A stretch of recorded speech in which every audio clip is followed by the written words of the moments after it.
The moment my father chose my brother over me, he didn't just take my college fund. He took everything I thought I knew about my family. $175,000. Gone. Transferred to my brother with a single signature. I remember staring at the paperwork, waiting for someone to tell me it was a joke. Nobody did. Instead, my father leaned back in his chair and said something that changed my life forever. Your brother has ambition. You'll be fine. Learn a trade. The room went silent. My mother didn't defend me. My brother didn't refuse the money. And suddenly, I understood my place in the family. I wasn't the investment. I was the backup plan. The child expected to settle for less. So I walked away. No arguments. No tears. No dramatic speech. Just a promise to myself that one day, I'd never need anything from them again.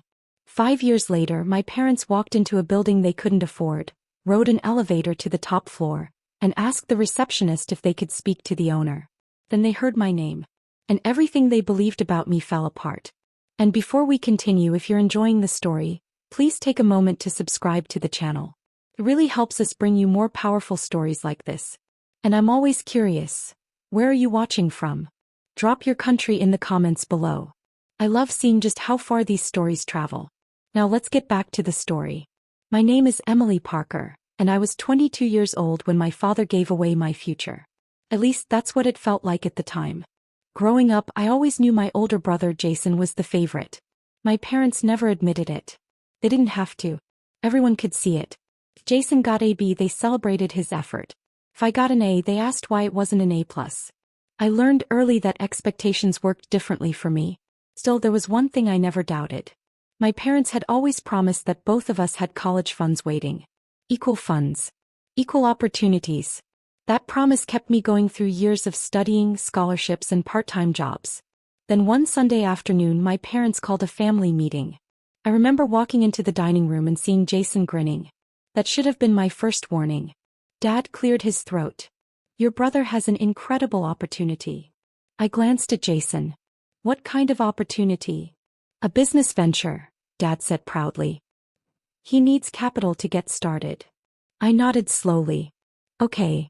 Then Dad said the sentence that changed everything. We've decided to give him your college fund. For a second, I honestly thought I'd misheard him. Pie what? The entire fund, Mom said. It'll help him build something meaningful. I stared at them. That's $175,000. Dad shrugged. Jason has real potential. Then he looked directly at me. The next words burned into my memory forever. You should learn a trade. Nobody laughed. Nobody corrected him. Jason smiled. Mom stayed silent. And just like that, 18 years of promises disappeared. I didn't scream. I didn't cry. I simply stood up. My father called after me as I reached the door. But I kept walking. Because in that moment I realized something. If my family didn't believe in my future, I'd have to build one without them. As I walked out of that house, I made one promise to myself that would change everything. The morning after I left my parents' house, I checked my bank account. I had just enough money to cover a few months of rent. That was it. No college fund. No backup plan. No family safety net.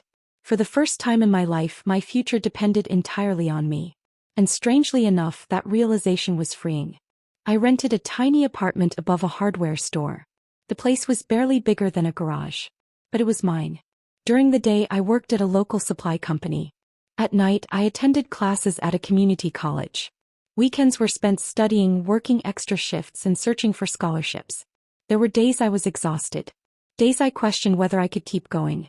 But every time I remembered my father's words, I pushed harder. You should learn a trade. At first, those words hurt. Then they became fuel. Over the next few years, I earned certifications, built new skills, and graduated with almost no debt. Meanwhile, Jason became the center of every family conversation. His business launched. My parents couldn't stop talking about it. Friends posted photos. Relatives shared updates. According to everyone back home, Jason was a rising star. And honestly, I hoped he succeeded. I wasn't interested in revenge. I wasn't competing with him. I was too busy building my own life. After graduation, I accepted an entry-level position with a growing technology company. The pay wasn't amazing, but the opportunities were. I worked hard, learned everything I could, volunteered for projects nobody else wanted. Slowly, people started noticing. Promotions followed. Then leadership opportunities. Then bigger opportunities. For the first time, doors were opening. Real doors. The kind nobody could take away from me. Then one evening, while reviewing a project proposal, my phone rang. The caller was an old family friend. We hadn't spoken in years. After a few minutes of conversation, he casually mentioned something. Something my parents had been desperately trying to hide. And the moment I heard it, I realized everything was about to change. The family friend hesitated before speaking. Then he said something I never expected to hear. Jason's business is in trouble. I leaned back in my chair. For years, all I had heard was how successful my brother was. According to my parents, he was thriving, expanding, winning awards, building an empire. Now I was hearing a completely different story. Apparently, the business had been struggling for months. Several major projects had failed. Important clients had left. And despite everything, my parents kept pouring money into it. Savings, retirement funds, anything they could spare. First, I felt bad for them. Nobody wants to see family fail. Not even after everything we'd been through. But what surprised me most wasn't Jason's situation. It was realizing how little I felt. No anger. No satisfaction. No desire to say, "I told you so." I had spent too many years focused on my own future to waste energy on old resentment. Meanwhile, my own career was moving faster than I ever imagined. The company that hired me out of college eventually promoted me into leadership. A few years later, I partnered with 2 colleagues and launched a business of our own. The risk was enormous.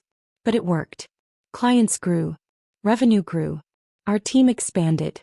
Within 3 years, we had outgrown 2 office spaces. Eventually, we purchased an entire building for our headquarters. Some mornings, I would walk through the lobby and remember the tiny apartment above the hardware store. The contrast still felt unreal. What made it even stranger was that my parents knew almost none of this. As far as they were concerned, I was still the daughter they told to learn a trade. Still struggling. Still trying to figure life out. They had no idea what I'd built. Then one Monday morning, while reviewing reports in my office, my receptionist called.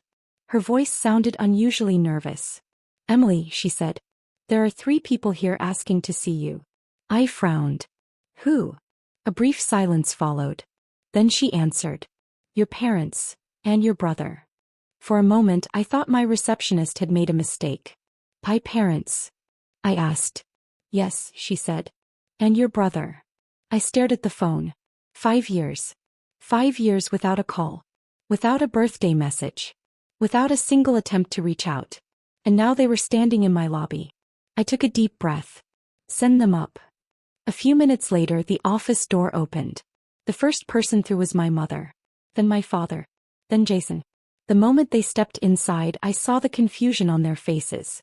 My office overlooked the entire floor. Glass conference rooms. Dozens of employees. Teams moving between meetings. Large client displays mounted on the walls.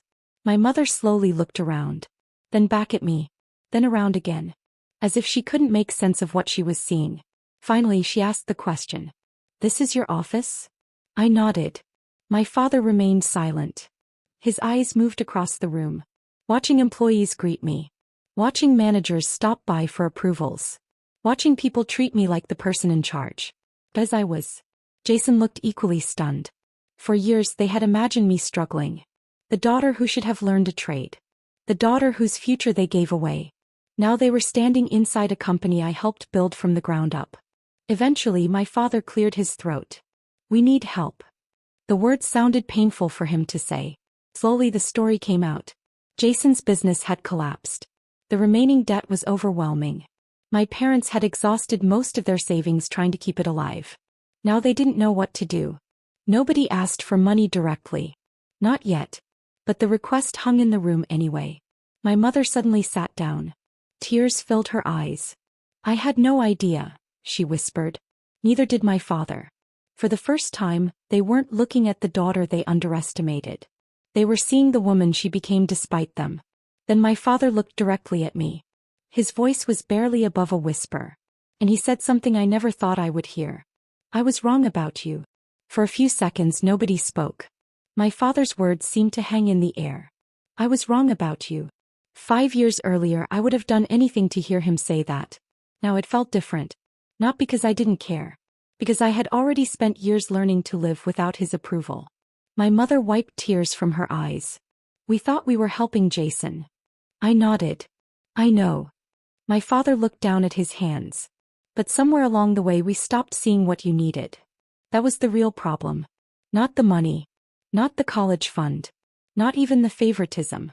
It was the fact that they had already decided who they believed in. And who they didn't. Jason finally spoke. His voice was quiet. I never should have taken it. I looked at him.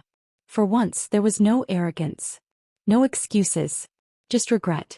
I spent years trying to prove Dad was right, he continued. And every time things went wrong they bailed me out instead of letting me learn. Nobody argued. Because deep down we all knew it was true. My parents had given Jason opportunities. But they had given me something different. Necessity. And necessity had forced me to grow. To adapt. To build.